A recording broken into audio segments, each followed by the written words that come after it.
Cerita ini murni merupakan interpretasi, spekulasi, dan headcanon pribadi, jadi kebenarannya bisa saja tidak akurat. Cerita ini terjadi di sebuah zaman yang dikuasai oleh seorang maharaja bengis bernama Facture.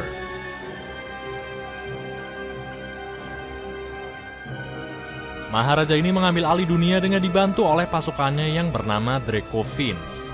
Facture menggunakan salah satu kemampuannya yang disebut sebagai Dragon Alchemy, semacam kekuatan alkimia yang bisa mengubah seluruh kehidupan yang ada menjadi antek-anteknya. Tapi sayangnya, sumber dari kekuatan Dragon Alchemy ini masih belum kita ketahui. Mungkin aja ada hubungannya dengan dimensi luar. Dan seperti itulah Facture memperluas kekuatannya dengan menggunakan kemampuan tongkatnya ini yang kemungkinan sudah dipadukan dengan Dragon Alchemy. Dia mengubah makhluk hidup di sekitarnya bermutasi menjadi monster setengah naga yang kuat dan menyeramkan.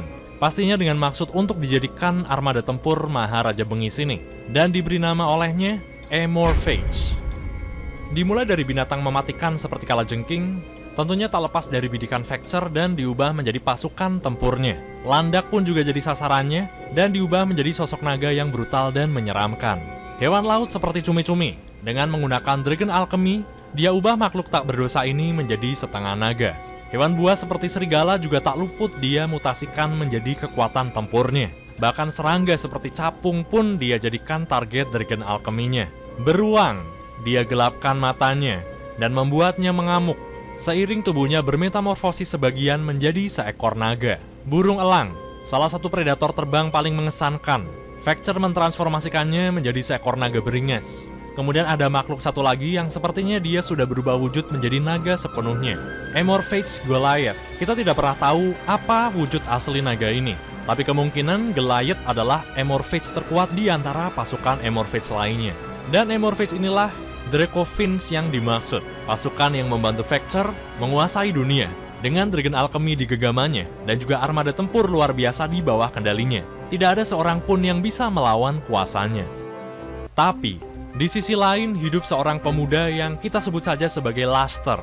Pemuda ini tersadar dengan keadaan yang tidak dia kenali. Sepertinya dia baru saja kehilangan seluruh ingatannya. Tapi yang dia tahu, kini dia memiliki kekuatan yang mirip sekali seperti seorang Draco Finn. Dia memiliki kekuatan yang tercipta akibat paduan dari Dragon Alchemy. Dia kemudian banyak berspekulasi, apakah sebelum kesadarannya hilang, dia secara keji dijadikan kelinci percobaan Dragon Alchemy-nya Facture. Tapi kenapa? Untuk menemukan jati dirinya ini, dia meyakinkan diri untuk mendatangi Facture secara langsung. Selain itu, dia juga percaya kalau kunci untuk mengembalikan ingatannya dan menghapus kutukannya itu adalah lewat Dragon Alchemy yang kini ada di tangan Facture. Walaupun hampir tidak mungkin bisa mengalahkan Facture dan pasukannya yang mengerikan itu, tapi justru disinilah awal dari kisah petualangan Luster Pendulum sang penebas Draco. Di alam raya yang dikuasai oleh Facture, tentunya masih ada beberapa kubu yang menentangnya dan masih belum tercemar oleh pengaruh Dragon Alchemy-nya. Ada beberapa teori kenapa mereka masih punya dominasi yang lumayan kuat. Pertama, mungkin karena mereka bukan makhluk yang gampang tercemar oleh bakteria yang diberikan lewat Dragon Alchemy. Bisa jadi mereka adalah sekumpulan mesin atau robot yang tentunya tidak bisa dicemari dan dikendalikan oleh virus dan bakteria. Atau mungkin mereka semacam penyihir yang punya kekuatan magis untuk menolak kekuatan Dragon Alchemy yang hendak mencemari mereka. Dan siapa sebenarnya tiga kubu yang berani dan mampu menentang kuasa Facture dan para company Draco-nya ini? Salah satu di antara mereka adalah Dynomace. Siapa Dynomace ini? Sekumpulan robot dinosaurus. Entah siapa yang sejak awal menciptakannya, tapi mereka punya karakteristik yang sangat unik. Mereka mampu memancarkan kabut dari badannya dan mengelabui lawannya menggunakan kabut tersebut, dan secara tiba-tiba bisa muncul dan menerjang lawannya. Kabut ini bertenagakan air, sehingga tak heran kalau mereka juga disebut sebagai pasukan berelemen air. Terdapat 8 Dynomace yang kita ketahui, dan semuanya punya kekuatan yang berpotensi mengalahkan Amorphage. Kini dengan kehadiran mereka, Luster semakin optimis, sehingga setelah lewat pertemuan dan perundingan, termasuk menceritakan segala yang dialami Luster kepada Dynomace, dengan menunjukkan tekad dan kesungguhan di dalam hatinya, mereka kemudian bersatu melawan para Amorphage dan berniat menghentikan kenistaan Facture di permukaan bumi. Mereka berdua ini kini mengemban misi yang sama. Pertarungan sengit pun terjadi. Lika-liku perhelatan dilalui mereka. Peperangan demi peperangan dialami Luster bersama Dynamis menghadapi Amorphage. Dynamis menggunakan seluruh kekuatannya untuk menghabisi Amorphage. Tapi Amorphage juga bukan lawan yang sembarangan. Mereka adalah perwujudan dari kekuatan misterius Dragon Alchemy. Hingga kemudian di puncak pertarungannya ini melawan Amorphage, Luster berhasil membangkitkan kekuatan Draco yang selama ini mengutuk dirinya dan membuat dirinya bergabung dengan Dynamis. Dynamis Plesios dan Dynamis Stegosaur mengkombinasikan kekuatannya bersama dengan Luster, membuat Luster memperoleh kekuatan Dynamis.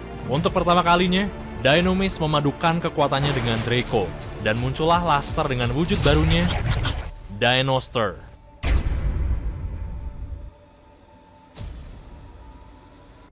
Kini bersama kekuatan barunya itu, Dinoster menerjang para Amorphage yang dihadapinya itu, sekaligus mengakhiri pertarungan yang berlangsung di wilayah pemukiman Dynomist itu.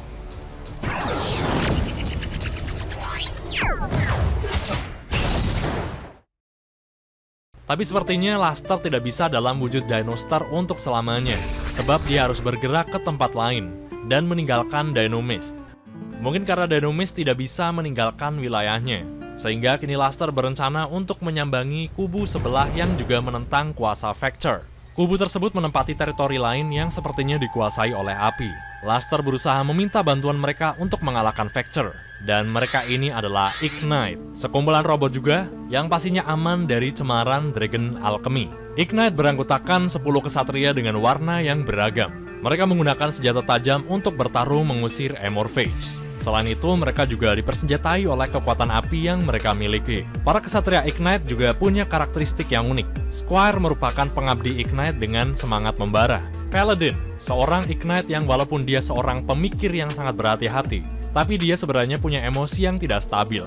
Crusader, pejuang Ignite yang sangat teguh dengan tujuan bertarungnya. Margrave, salah satu petarung terhebat Ignite, dan ketika dia sedang dalam mode serius, serangan-serangan yang dilancarkannya sangat ditakuti oleh lawan, termasuk juga ditakuti rekan sendiri. Cavalier, satu-satunya kesatria wanita. Bisa dibilang Cavalier ini adalah kesatria yang sangat ceroboh. Dalam serangan-serangan yang dilancarkannya, dia seringkali berhasil memberikan serangan besar kepada lawannya. Tapi juga kadang dia tak sengaja melukai rekannya sendiri.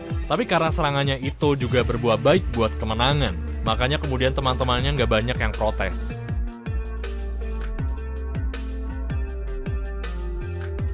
Karena kecerobohannya ini, Cavalier harus dipantau oleh Veteran, pemimpin dari divisi perlindungan. Kemudian pemimpin dari unit komando Ignite ada Gallant.